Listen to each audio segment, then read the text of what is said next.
Claire, which is like a pretty dusty rose. And then I have Eve.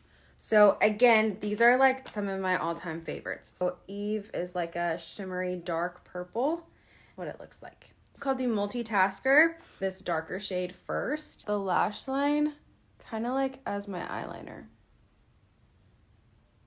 And I'm gonna kind of like just sweep it up. Like it's gonna be darkest on the bottom and then it's gonna go like lighter. So not as dark as it is right at the base of my lash line. It underneath my eye, so kind of like as eyeliner. To Claire, this dusty rose color. Dust that all over my lid. And you can kind of be messy with both of these shades because they're just gonna blend together like an ombre. Then I'm going to use the smaller end of my eyeshadow brush again and go into Drift underneath my brow. I love doing it in the inner corner. You can kind of bring it up. So there you go.